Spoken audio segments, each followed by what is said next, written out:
اب میں آپ کو ذرا اس جو انسانوں میں سے انسان دشمنی کا جن کا سب سے بڑا رول ہے، میں ان کی 2000 سالہ تاریخ کا آپ کے سامنے نقشہ رکھنا چاہتا ہوں۔ ان 1400 سال کا تو میں نے صرف 4 آپ کو پوائنٹس بتائے۔ موسیٰ سے عیسیٰ تک 1400 برس علیہم الصلوۃ والسلام، 2 مرتبہ عروج، 2 مرتبہ زوال، اشیریوں کے ہاتھوں پٹوائی، بابلیوں کے ہاتھوں پٹانا، گریکس کے ہاتھوں مرمت، رومنز کے ہاتھوں مرمت۔ یہ جو 2000 سال ہیں، کیونکہ اب تو ظاہر بات ہے 21ویں صدی شروع ہو گئی، 20 صدیاں حضرت مسیح کو پوری ہو گئی۔ پہلی بات نوٹ کیجئے، حضرت مسیح کی پیدائش ہے سن 1 قبل مسیح۔ یہ نقطہ آپ نے کبھی سنا ہے یا نہیں؟ جب ملینیم کا سلسلہ شروع ہوا تھا پچھلے سال، تو میں نے بیان کر دیا تھا کہ ایک عجیب حساب کے اندر انہوں نے غلطی کی ہوئی ہے۔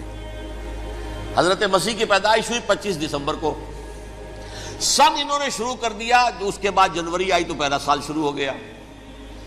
اگر جنوری سے پہلا سال شروع ہوا تو یہ 6 دن جو ہے تو اس کے پچھلے سال میں تھے، لہذا کہا جائے گا کہ Jesus Christ was born 1 year before Christ, BC۔ تو 1 قبل مسیح میں حضرت مسیح کی پیدائش ہوئی۔ یہ آخری اسرائیلی نبی اور رسول۔ یہودی علماء کی مخالفت، دشمنی، سولی پر چڑھوا دینا میں بیان کر چکا ہوں۔ سن 33 عیسوی میں، جبکہ حضرت مسیح کی عمر 33 برس تھی، اللہ تعالیٰ نے انہیں زندہ آسمان پر اٹھا لیا، لیکن یہودیوں نے اپنے خیال کے مطابق انہیں سولی پر چڑھوا دیا، ان کی موت واقع ہو گئی۔ اگرچہ اس کے بعد یہ اختلاف ہے ان میں، یہودی کہتے ہیں وہ سولی پر چڑھ گیا، ختم ہوا، مر گیا۔ عیسائی کہتے ہیں نہیں، انتقال ہوا ہے مسیح کا صلیب پر، لیکن پھر وہ دوبارہ زندہ ہو گئے ہیں۔ ان کی لاش ایک غار میں رکھ دی گئی تھی، وہاں ریزریکشن ہو گیا، ان کا باعث بعد الموت وہی ہو گیا، اور پھر انہیں اللہ نے زندہ آسمان پر اٹھا دیا۔ تو ہمارے اور عیسائیوں کے درمیان نوٹ کر لیجئے، یہ چیز مشترک ہے کہ حضرت مسیح آسمان پر زندہ اٹھائے گئے۔ فرق کیا ہے؟ وہ سمجھتے ہیں کہ سولی دیے گئے، سولی پر مرے، پھر زندہ ہوئے، پھر گئے۔ ہم سمجھتے ہیں کہ نہیں، وما صلبوہ وما قتلوہ، انہوں نے نہ صلیب دے سکے انہیں اور نہ انہیں قتل کر سکے، بل رفع اللہ الیہ، اللہ نے اٹھا لیا۔ پھر ہمارا اور یہ اس کا عیسائیوں کا ایک اور اتفاق ہے، سیکنڈ کمنگ آف جیسس، حضرت مسیح دوبارہ آئیں گے۔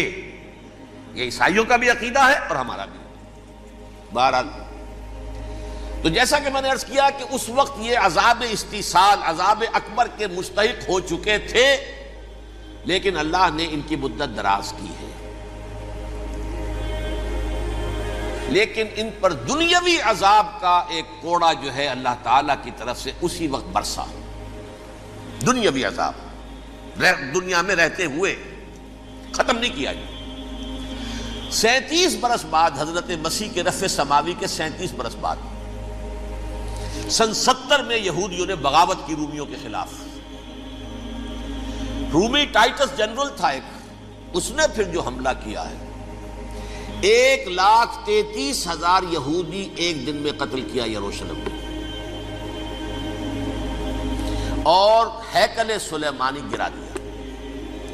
وہ ہیکل پہلے بھی گرا تھا، پہلے 1400 سال کے دوران میں بھی نبوکڈنیزر نے گرایا تھا، لیکن پھر اس کے 150 سال بعد انہوں نے دوبارہ بنا لیا تھا، اس لیے وہ اسے سیکنڈ ٹیمپل کہتے ہیں۔ پہلا ٹیمپل جو حضرت سلیمان نے بنایا تھا، نبوکڈنیزر نے گرا دیا 587 قبل مسیح میں، پھر دوبارہ انہوں نے 150 سال کے بعد بنا لیا۔ وہ اس تاریخ کا حصہ ہے، میں نے جس کے بارے میں آپ کو تفصیل نہیں بتائی۔ اس میں یہ ہوا سن 70 میں وہ گرا دیا گیا، وہ آج تک گرا پڑا ہوا ہے۔ نمبر 2، یہ کہہ دیا گیا کہ یہودیوں اس ارض فلسطین سے نکل جاؤ، تم یہاں نہیں رہ سکتے اب۔ لہذا جس کا جہاں سینگ سمایا چلا گیا، یورپ میں چلے گئے، ایشیا میں آ گئے، عرب میں آ گئے، یہ 3 قبیلے جو رات بھی میں نے عرض کیا تھا، بنو قینقاع، بنو نذیر اور بنو قریظہ، یہ وہاں سے آ کے مدینے میں آباد ہو گئے۔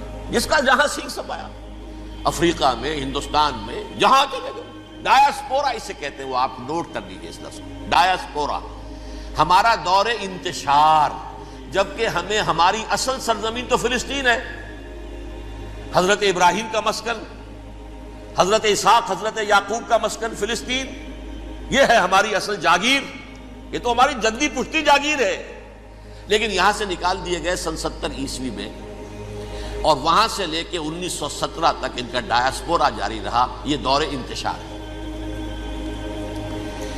اس دور انتشار کے اب چند حصے ہیں جس کو میں چاہتا ہوں کہ آپ علیحدہ علیحدہ سمجھ لیں۔ دور انتشار کا جو پہلا جو ہے تقریباً 300 برس، رومی حکمران تھے، وہ یہودیوں کے بھی دشمن تھے اور عیسائیوں کے بھی دشمن تھے، عیسائی اور یہودی ایک دوسرے کے بھی دشمن تھے، لیکن رومی سمجھتے تھے کہ یہ ایک ہی تھیلی کے چٹے بٹے ہیں۔ رومیوں کے نزدیک عیسائی بھی یہودیوں ہی کا ایک فرقہ تھے، کوئی علیحدہ مذہب تو تھا ہی نہیں، لہذا رومی جو ہیں رومنز وہ ان دونوں کو ستاتے تھے، مارتے تھے، اور یہ آپس میں لڑتے تھے، یہودی عیسائیوں کو مارتے تھے، عیسائی یہودیوں کو مارتے تھے۔ یہ ہے 300 برس تک کی تاریخ۔ سن 300 عیسوی میں کیا ہوا؟ ایک معجزہ ہو گیا۔ بہت عظیم ایمپرر کانسٹینٹائن، قسطنطین اعظم، رومن ایمپررز میں سے بہت بڑا ایمپرر، وہ عیسائی ہو گئے۔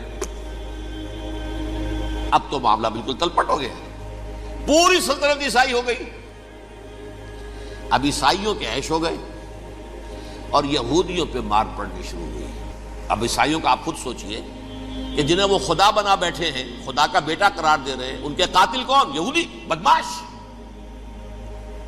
لہذا ان کی وہ پٹائی شروع ہوئی ہے یورپ میں، پوری رومن امپائر میں انہیں ذلیل کیا گیا، شہروں میں آمد بند، علیحدہ رہو، گھیٹوز کے اندر رہو۔ یہودی کا نام جو ہے وہ گالی بن گیا، جیسے آج بھی یہودی گالی کہتے ہیں، جیسے خنزیر کا لفظ، آخر وہ بھی اللہ کی مخلوق ہے، لیکن آپ کو معلوم ہے کوئی شخص زبان پر نام نہیں لانا چاہتا خنزیر کا، سور کا، ہے تو مخلوق، وہ بھی ایک حیوان ہے۔ ایسے ہی یہ ہے یہودی گالی، جیوٹ گالی۔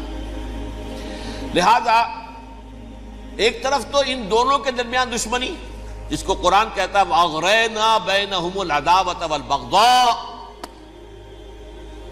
ہم نے ان کے مابین دشمنی جو ہے پیدا کر دی ہے۔ اور جب یہ پوری سلطنت عیسائی ہو گئی تو قافیہ تنگ ہو گیا یہودیوں کا۔ اب آئیے 571 عیسوی،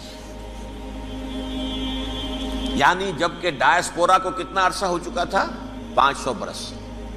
سن 70 سے شروع ہوا نا ڈایاسپورا، جب ٹائٹس نے گرایا ہے ہیکل کو اور نکال باہر کیا انہیں فلسطین سے، بھاگ جاؤ یہاں ایک یہودی بھی نہیں رہے گا، فلسطین سے نکال دیے گئے۔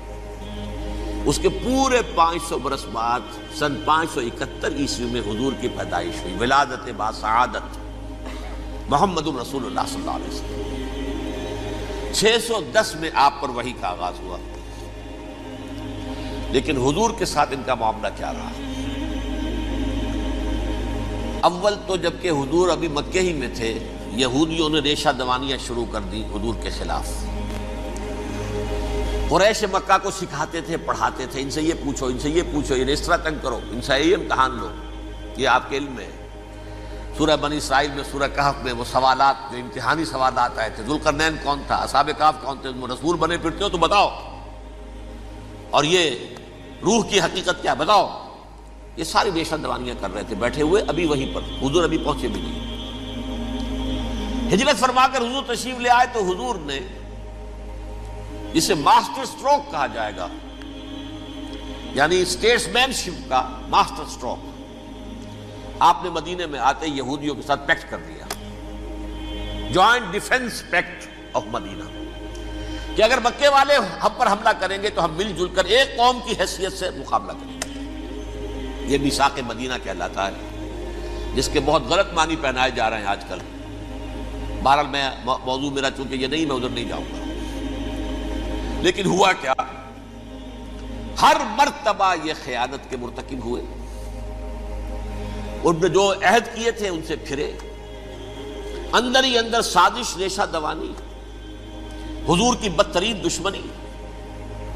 سورہ نساء کی آیت نمبر 12 میں 14 میں 13 میں فرمایا ہے لا تزال تطلع علی خائنۃ منہم، اے نبی ہمیشہ آپ کے علم میں ان کی طرف سے خیانتیں، بددیانتیاں آتی رہیں گی۔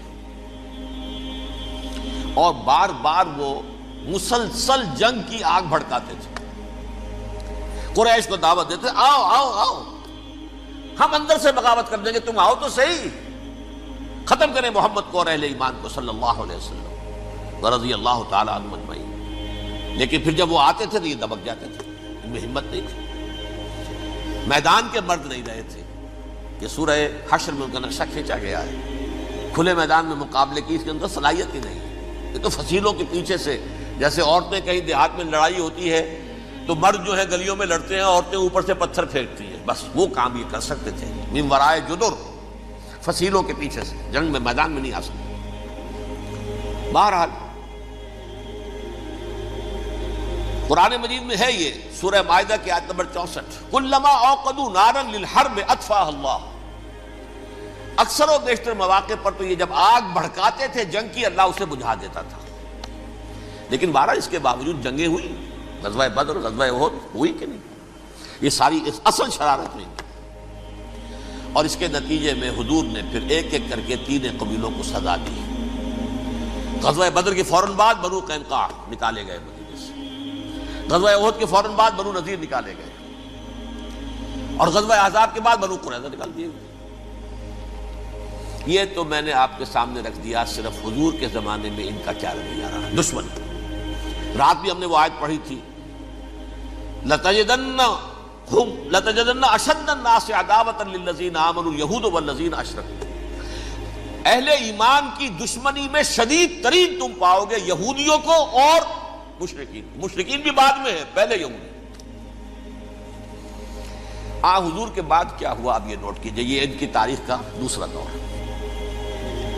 حضرت عمر رضی اللہ تعالیٰ عنہ قائد خلافت ہے، بیت المقدس کا محاصرہ کیا گیا، فصیل بڑی اونچی، شہر اندر سے سیلف سفیشنٹ، حملے کا راستہ کوئی نہیں، محاصرہ طول کھینچ رہا ہے، لیکن ان کے پاس رسد بھی موجود ہے، پانی بھی موجود ہے، وہ دروازے بند کر کے بیٹھے ہوئے ہیں۔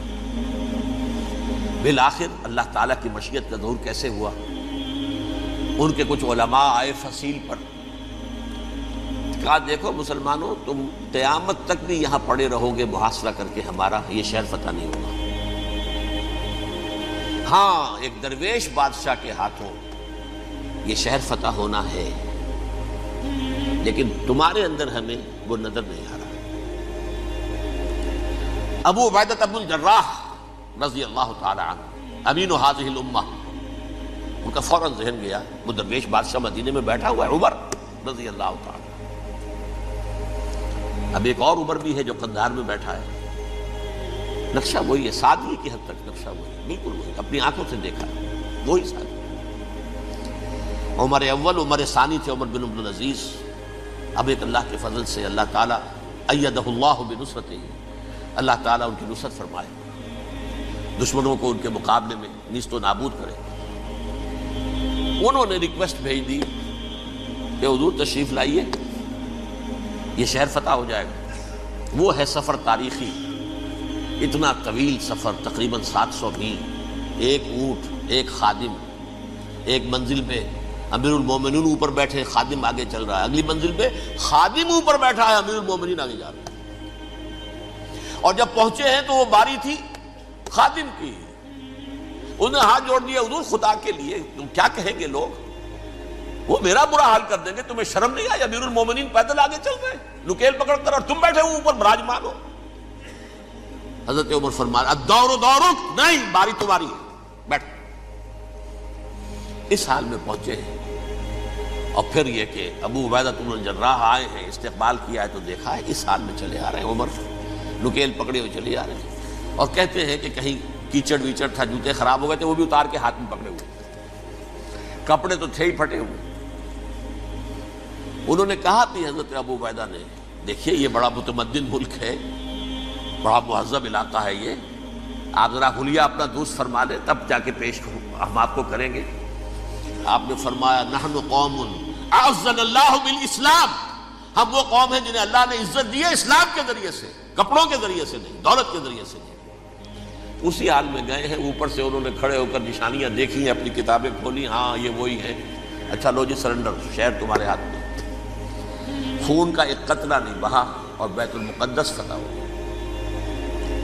لیکن اس وقت حضرت عمر نے ایک نرمی یہ کی کہ یہودیوں کے لیے بھی اسے اوپن سٹی قرار دے دیا۔ یہ احسان عظیم حضرت عمر کا، اس سے پہلے یہودی آ ہی نہیں سکتا تھا، داخل ہی نہیں ہو سکتا تھا، وہاں وہ آ کر وزٹ نہیں کر سکتا تھا، زیارت نہیں کر سکتا تھا اپنے مقدس مقامات کی۔ حضرت عمر نے یوں سمجھیے کہ تقریباً 550 برس کے بعد ان کے لیے راستہ کھولا ہے کہ ہاں تم آ سکتے ہو، زیارت کر سکتے ہو۔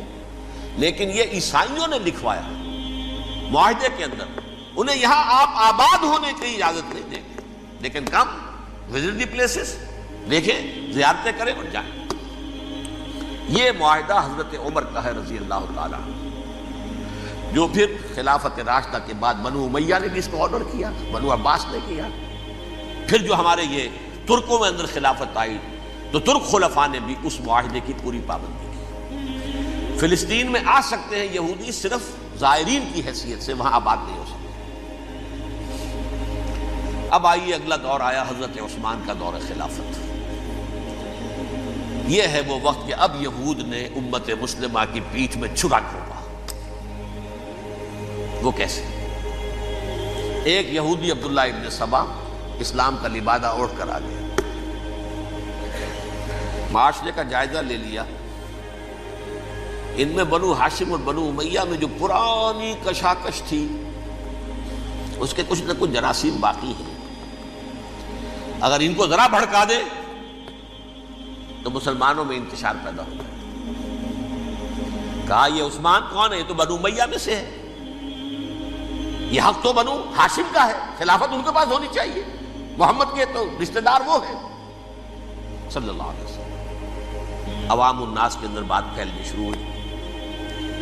پھر ایک بڑی سازش کے انداز میں حضرت عثمان کے خلاف پروپیگنڈا، حضرت عثمان کے جو عاملین تھے، گورنر تھے، ان کے خلاف پروپیگنڈا، اور ایسی ہوشیاری کرتے تھے کہ کوفے میں کوفے کے حاکم کے خلاف کچھ نہیں کہنا، اجی مصر میں یہ ہو رہا ہے، اجی شام میں یہ ہو رہا ہے، اجی یہ جو عثمان ہے وہ یہ کر رہا ہے، یہ ظلم ہو رہا ہے، یہ لوٹ مار ہو رہی ہے، یہ خیانتیں ہو رہی ہیں۔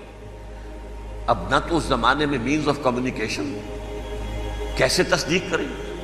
افواہیں تو آپ آج کراچی کے اندر شروع ہو جائے تو پتہ نہیں چل سکتا کسی کو کہ کیا اس میں صداقت ہے، کیا جھوٹ ہے، اور بری بات جو ہے فطرت انسانی کی کمزوری ہے، وہ فوراً قبول کرتا ہے۔ کسی کے بارے میں اچھی بات ماننے کو تیار نہیں ہوتا، لیکن بری بات تو فوراً تیار۔ بہرحال یہ فتنہ انہوں نے اٹھایا، حضرت علی کی الوہیت کا فتنہ اٹھایا، حضرت عثمان کے خلاف الفتنۃ الکبریٰ برپا کیا، حضرت عثمان شہید ہوئے۔ اس کے بعد 5 برس تک مسلمان ایک دوسرے کی گردنیں کاٹتے رہے، باہمی خانہ جنگی ہوئی۔ امت کو وہ زخم لگایا ہے جو آج تک جس سے خون رس رہا ہے۔ یہ شیعان عثمان اور شیعان علی تھے، جو بعد میں پھر سنی اور شیعہ ہو، اور آج تک فتنہ کس نے جگایا؟ ایک عبداللہ ابن سبا یہودی اور اس کے کارندے، شیطان کا ایجنٹ، اور انسانوں میں سے بھی اس کے جو بھی حواریین تھے اور شیطانوں کے اندر سے بھی تھے، انہوں نے بھی اس آگ کو بھڑکایا۔ یہ آپ سوچ لیجئے کہ یہ کس نے وہ زخم لگایا؟ یہودی۔ اگلا دور آیا، خلافت راشدہ ختم ہوئی، بنو امیہ کا بھی دور کافی گزر گیا۔ طارق ابن زیاد 712 عیسوی میں حملہ کرتے ہیں اسپین پر۔ اسپین اس وقت عیسائیت کا بہت بڑا گڑھ، بڑے کٹر ترین عیسائی جو ہے وہ اسپین میں تھے، لہذا یہودیوں کی وہاں بہت پٹائی ہوتی تھی، یہ میں بتا چکا ہوں، دشمنی تھی، یہ تو چلی آ رہی تھی عیسائیوں کے ہاتھوں یہودیوں کی۔ وہ تو سن 300 عیسوی سے ایمپرر کانسٹنٹائن کے بعد سے شروع ہو گئی تھی۔ اس حوالے سے یہودیوں نے اس وقت چالاکی یہ برتی، کچھ راستے واسطے بتائے، کچھ مدد کی طارق ابن زیاد کی۔ طارق ابن زیاد نے انہیں اپنا محسن سمجھا، ہسپانیہ فتح ہو گیا تو یہودی چونکہ محسنین کی فہرست میں آ چکے تھے، انہیں بہت اقتدار نصیب، بڑی سپورٹ مسلمانوں نے دی۔ ان کے بڑے بڑے علماء جو اسی دور کے اندر پیدا ہوئے، بڑے بڑے تھنکرز ان کے اسی دور میں پیدا ہوئے۔ بن گوریون جو کہ ایک وزیر اعظم تھا اسرائیل کا، اس نے یہ لکھا ہے اپنی کتاب میں، Muslim Spain was the golden era of our diaspora. وہ ڈائسپورا جو 70 عیسوی سے شروع ہوا تھا اور 1917 عیسوی تک جاری رہا ہے، اس میں سے گولڈن ایرا ہمارا جو تھا وہ مسلم اسپین تھا. ہسپانیہ میں بیٹھ کر ہم عیش کیے. لیکن وہاں سے انہوں نے اور جو کچھ کیا، یہ تو داستان کے تو بہت سے گوشے ہیں، لیکن میں جس اسٹریٹ لائن میں چل رہا ہوں اس کے اعتبار سے ایک بات سمجھ لیجیے. وہاں بیٹھ کر انہوں نے اب عیسائیت کی پیٹھ میں چھرا گھونپا، پروٹیسٹنٹ مذہب پیدا کیا، تقسیم کر دیا. جیسے شیعہ سنی کی تقسیم، عبداللہ ابن سبا، رومن کیتھولک اور پروٹیسٹنٹ کی تقسیم، یہودی علماء. ہوتا کیا تھا؟ ہسپانیہ کی یونیورسٹیاں ہیں، کارڈووا میں ہے، ٹولیڈو میں ہے، گریناڈا میں ہے، غرناطہ، قرطبہ، تولیتلا، اور وہاں آتے تھے لوگ. فرانس سے چلے آ رہے ہیں نوجوان پڑھنے کے لیے، جرمنی سے چلے آ رہے ہیں، اٹلی سے چلے آ رہے ہیں. 3 ہی ملک قریب ترین پڑھتے ہیں سینٹرل جو یورپ کے ہیں. یہاں پر جو ہے وہ اسلام جو نور پھیلا رہا تھا اس سے بھی مستفیض ہوئے. جہالت کے جو ہے پردے ان کے وہ چھٹے. اس کے ساتھ ہی وہ یہودی وہاں ان کے اندر جو جراثیم داخل کر رہے تھے، وہ اس عیسائیت کے خلاف بغاوت تھی جو اس وقت دنیا میں عیسائیت اس وقت تھی. پوپ کا راج تھا دنیا میں اس وقت. یورپ میں جو عیسائیت تھی اس میں ایک طرف بادشاہ تھے، لیکن بادشاہوں کی حیثیت وہاں پر یوں سمجھ لیجئے کٹ پتلیوں کی تھی. اصل قوت پوپ کے ہاتھ میں تھی. اور پوپ کو انہوں نے جیسے قرآن نے کہا اتخذوا احبارهم ورهبانهم اربابا من دون اللہ، کیونکہ سینٹ پال نے شریعت موسوی ساقط کر دی تھی تو اب شریعت تھی ہی نہیں. پوپ کو اختیار تھا جس چیز کو چاہے حلال قرار دے دے، جس چیز کو چاہے حرام قرار دے دے. اتخذوا احبارهم ورهبانهم اربابا من دون اللہ. انہوں نے کہا صاحب یہ پوپ کس بلا کا نام ہے، یہ بھی انسان ہے. بات تو ٹھیک تھی نا، اصل حیثیت تو کتاب کی ہونی چاہیے، ڈیوائن بک، دی ریویلڈ اسکرپچر. لہذا اور یہ کتاب ہر شخص پڑھ سکتا ہے. کوئی پوپ کے باپ کو جو ہے کوئی اس کے لیے پروپرائٹری رائٹس تو نہیں ہے کہ صرف پوپ پڑھ سکتا ہے یا پادری پڑھ سکتے ہیں. ہم بھی پڑھ سکتے ہیں، ہم بھی سمجھ سکتے ہیں. یہ باتیں تھی کہ جن کو بڑھا چڑھا کر بیان کر کے اور پوپ کا اقتدار ختم کرا دیا اور توجہ مرکوز کر دی بائبل کی طرف. اب بائبل میں بڑا حصہ تو اولڈ ٹیسٹامنٹ کا ہے. نتیجہ کیا ہوا؟ یہود کی عظمت پروٹیسٹنٹس کے نزدیک مسلم ہو گئی. اصل قوم تو یہ ہے. وہ دشمنی بدلی کہ نہیں بدلی؟ موسیٰ کے امتی یہ ہے، تورات موسیٰ کو دی گئی، ابراہیم کی نسل یہ ہے. لہذا وہ جو دشمنی تھی، جو عداوت تھی کہ ہمارے خدا کو سوری چڑھانے والے ہیں یہ بدماش، اس کا ازالہ ہوا اس پروٹیسٹنٹ مذہب کے نتیجے میں. یہ میں اب آپ کو بتاتا ہوں کہ ایک نتیجہ وہ نکلا ہے جسے برٹرنڈ رسل نے بیان کیا ہے. اس کی کتاب ہے ان پریز آف آئیڈلنس، صفحہ 108. وہ لکھتا ہے the Christians retaining the Judaic belief in special revelation added to it the Roman desire for worldwide domination and the Greek taste for metaphysical subtleties. The combination produced the most fiercely persecuting religion that the world has yet known. یہ 3 چیزیں آ کر عیسائیت میں مل گئی. ایک تو جب یہ اولڈ ٹیسٹامنٹ جو ہے وہ ان کے ہاتھ میں آ گئی، اور اس کے میں کچھ آپ کو بتا دیتا ہوں کہ اولڈ ٹیسٹامنٹ کی تعلیمات، کیونکہ یہ اولڈ ٹیسٹامنٹ جو ہے یہ محرف تھی. اصل تورات تو گم ہو گئی تھی 587 قبل مسیح میں، جب پہلی مرتبہ ہیکل جو ہے تباہ ہوا ہے، اس وقت ختم ہو گئی تھی. اس کے کوئی 150 سال کے بعد انہوں نے یادداشتوں سے مرتب کر کے لکھی ہے. اب اس میں ان کے اپنے خیالات، اپنے امانی، اپنی توجیحات وہ شامل ہو گئی. لہذا میں آپ کو حوالے دیتا ہوں اس کتاب کے اندر مظالم کی جو تعلیم دی گئی ہے.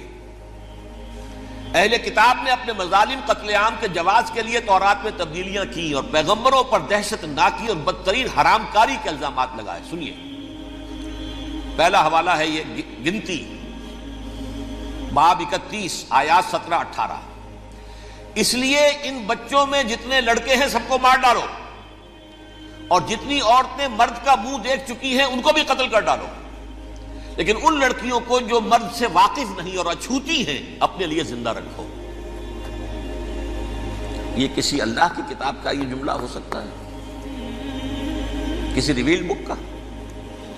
اور سنیے، یہ ہے استثناء ڈیٹرانومی باب 20 آیت 16-18.